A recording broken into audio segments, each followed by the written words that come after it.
در بهشت فقط آرامشه، فقط صفا و صمیمیته، فقط محبته، هیچ عقده‌ای وجود نداره، هیچ عوارض منفی وجود نداره. روبروی هم رو تختای از تختای بهشتی نشستن، اتوماتیک میاد بالا میره پایین. و نزعنا ما فی قلوبهم من غل اخوانا علی سرر متقابلین و نزعنا ما فی صدورهم من غل. خدا میگه ما وقتی که بهشتیان وارد بهشت میشن هرچی غل و کینه و حقد و حسد از سینه‌هاشون میکشیم بیرون. این دل میشه پاک بهشتی.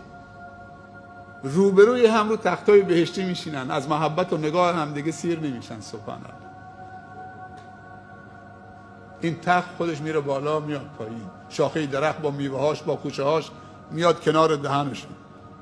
سبحان الله. لعابتون سرازیر شده، آب دهنتون کم کم داره سرازیر میشه، بوی بهشت داره میاد.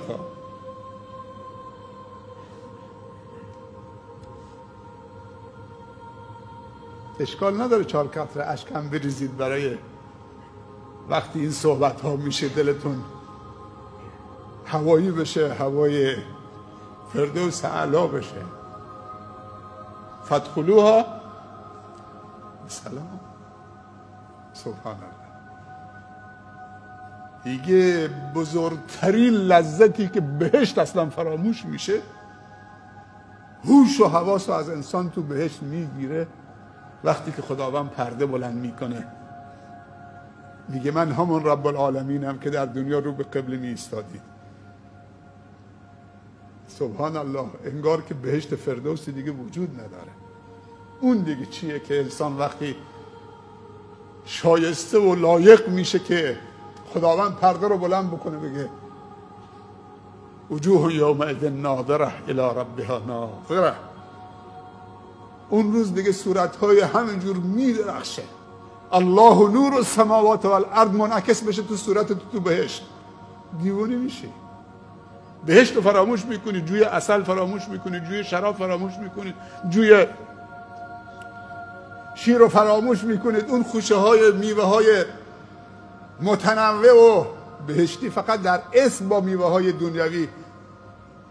هیهات بین انگور بهشتی و انگور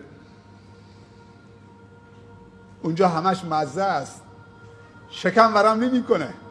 تو دهانت که میذارید نعمتهای بهشتی آب میشه، تمام شد، فقط مزه است. نه اینکه 4 تا خرما خوردی یا 4 تا دونه انگور خوردی شکمت ورم بکنه دیگه نتونی بخوری. مثل مور و ملخ جوانا باید بریزن به مساجد، مثل پروانه هایی که دیوانوار دور شمع جمع میشن. درهای خانه خدا در دنیا بازه. جوانای عزیز، در هر گوشه دنیا که هستید صدای منو میشنوید، این صدای یک دوسته، یک برادره که شما رو دوست داره.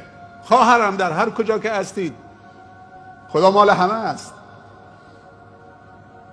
شکر خدا بکنید که خدا مال یک قشر خاصی نیست، مال شیخا و آخوندا نیست، فقط خدا مال همه است. خدا مال لاتام هست، همون لات هم بنده خداست، همون بی‌حجاب هم بنده خداست. نباید ناامید بشه.